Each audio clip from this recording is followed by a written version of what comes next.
How's it going, guys? Welcome back to the channel. Been taking a break from the LS motor and working on Connor's 10 horsepower mini bike.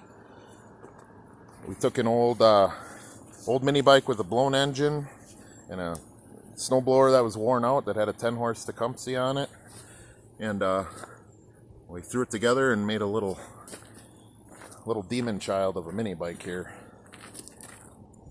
It's fun but wicked. Highly recommend though. Now we gotta get a brake put on it so nobody dies.